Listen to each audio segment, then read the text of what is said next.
Hello friends, my name is Nahush and today on Helping Little Gems YouTube channel, we learn about from hunting and gathering to growing food. This is a part of a class 6 history syllabus and it is the second chapter. So let's get started. First, I'd like to ask you what are hunter and gatherers and what is hunting and gathering? So you must have seen a kind of cartoon, right, of cavemen. These people who were kind of half naked had animal skins of yellow and black color, and they had these little clubs which they used to fight with each other, and they were kind of just trying to discover fire. So hunter and gatherers are kind of similar to that, right? Uh, we describe people who lived in India and mostly all around the world too, as early as 2 million years ago and until 12,000 years ago as hunter gatherers. This name has been provided because they hunted wild animals, caught fish and birds, and gathered fruits, roots, nuts, etc. for their food. So, yeah, I mean, the name now sounds self-explanatory because hunters basically are people who used to hunt wild animals. They didn't have any agriculture, so they couldn't grow any crops. Okay, they couldn't have any rice, wheat, barley, dal, pulses, and stuff. So that's why they didn't have any roti, chawal, dal, chawal, and all the good food there is nowadays. So yeah, that's why these people were called hunters and gatherers because they hunted wild animals for food and they caught fish and birds. They gathered fruits. That's where the gatherer parts come from. They gathered fruits and roots from trees and that stuff. So, yeah. Also, they weren't really human. They were in the middle of evolution. So you learn about evolution later on in your grades. This is a bit extra. It's not in your textbook. So yeah, they weren't as smart as us, and they'd also, as you can see, their food is not that much in variety. So they didn't have that much energy or nutrients like we do nowadays. So hunter-gatherers moved from place to place because of these reasons. If they had stayed in one place for a long time, they would have eaten up all the available plant and animal resources. So this is kind of similar to what farmers do, right? They leave a field barren or fallow. That's a technical term because the nutrients and the substances or the stuff which from the soil which helps the plants grow gets used up, right? So they leave the field barren for like a year or five or two, I'm not sure, and yeah, so they just leave it there, and so then the nutrients come back again and it replenishes. Animals move from place to place, so these people had to follow their movements for hunting purposes. Animals, of course, migrate from, depending on the season, from place to place. So that's why they also had to follow these animals because they were the main source of food for them. People move from season to season in search of different kinds of plants. It's kind of the same thing, how you get different crops and like how you get different crops in different parts of the year, right? The people living near water banks would have to go in search of water during the dry season from their places. Now, of course, water is really important. We all of us drink it. Everybody uses it for either cooking, washing, drinking, as I said again, and other really important stuff. So that's why water was really necessary to them because, of course, they didn't have any water supply just provided to them, so they had to search for this fresh water. And you can see over here, it's a picture of how these people kind of look like. So you can see they used to live in small huts. It's very nomadic and very um, uh, rudimentary. So you can see over here they had dogs which helped them in hunting, which we'll discuss about later. And they had these tools and weapons to fight against the animals and hunt them. So you can see that the men are going for hunting, and the women used to stay at home and try to gather for food, and they used to help take care of the kids and create clothes for the men. They used to try to create try to get raw materials to build the houses, and also you can see that they used to do fishing because it was a really good source of food for all of them. So yeah, and now we move on to how did these people live?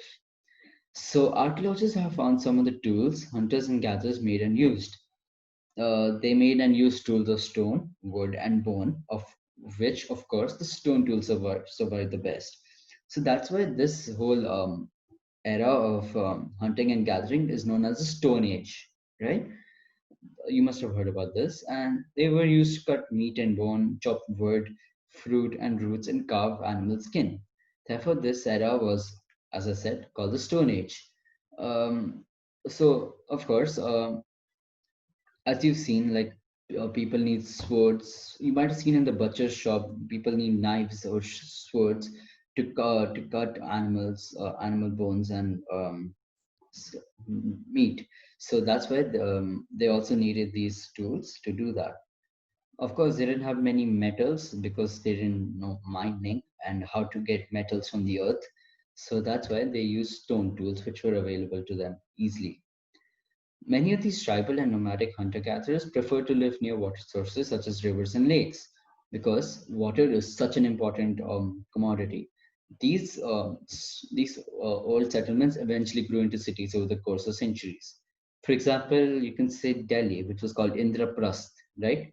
And it is also in the Mahabharata, like for example. So yeah, Delhi is near a river like the Yamuna, and Patna, which is at, near the Ganga, and Ujjain, which is also another next to a river. So all of these are really old cities. Patna was called Patliputra, and Ujjain is still Ujjain, yeah.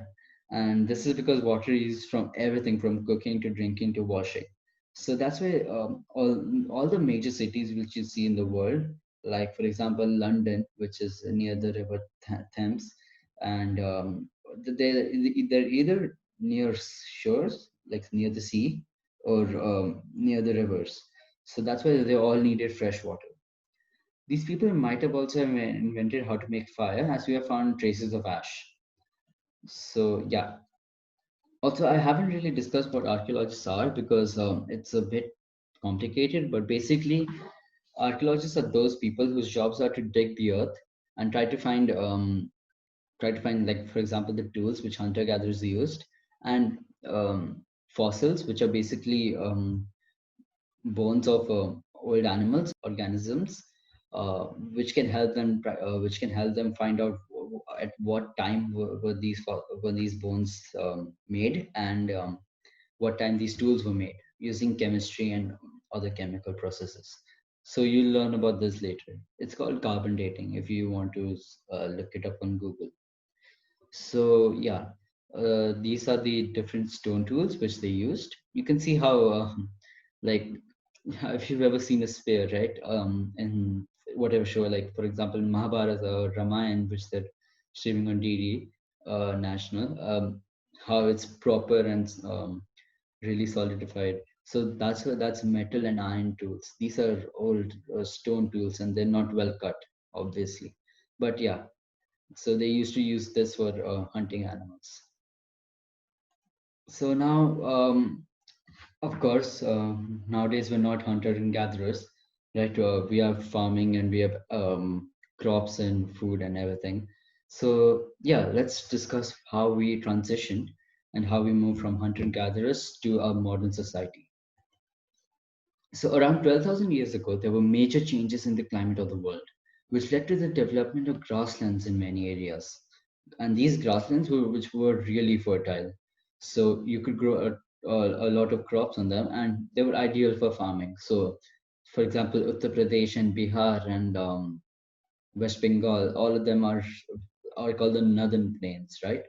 Because of the Ganga flowing through them, the Brahmaputra flowing through them, and a lot of farming happens over there. Even in Haryana and Punjab, you must have heard. And this all led to an increase in the number of animals that survived on the grass. Of course, you've seen how cows and pigs and sheep, all of them survive on grass mainly for food.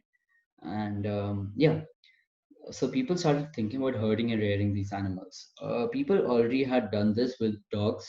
So they basically tamed, the English word and the proper word is tamed.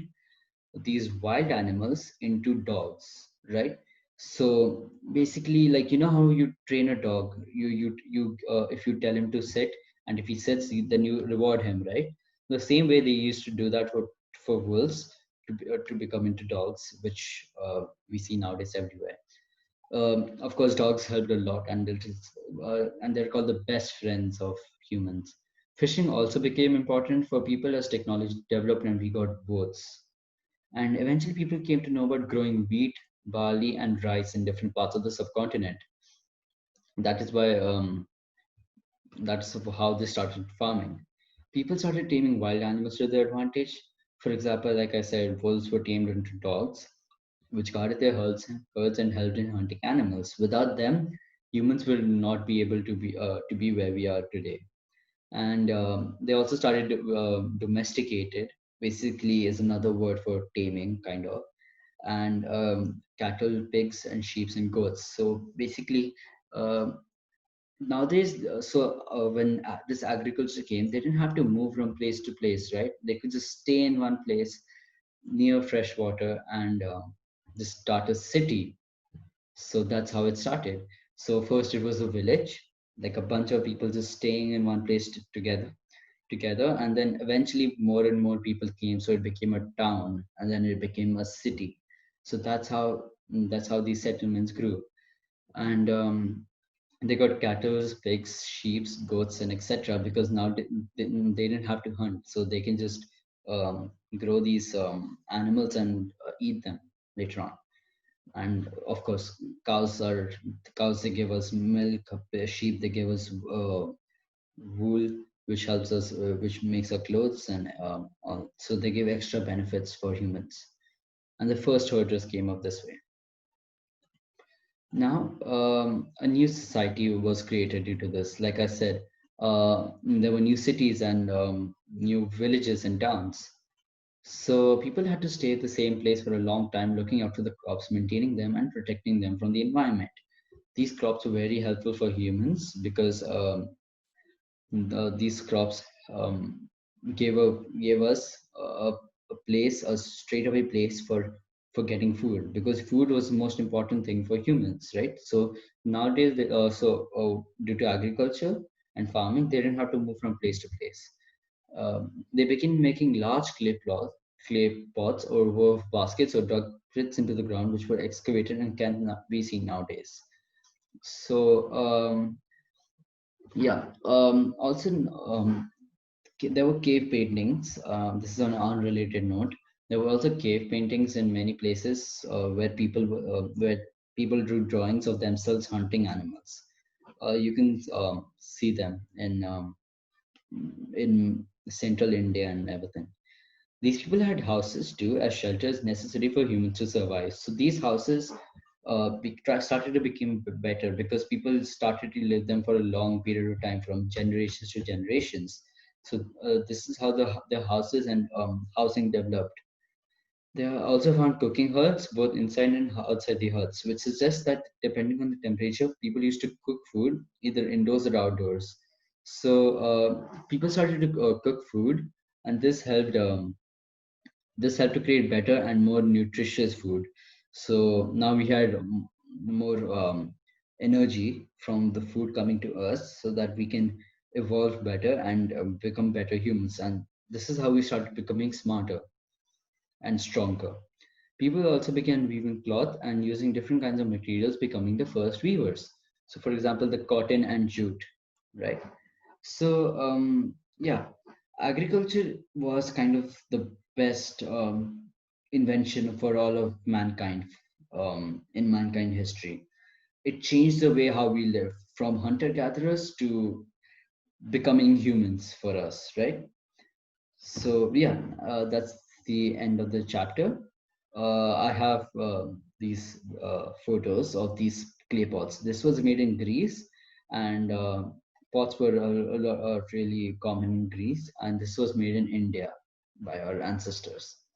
So yeah, you can see how they used to use this for artistic purposes and everything. So yeah, that's the end of the chapter, and I hope you enjoyed this video.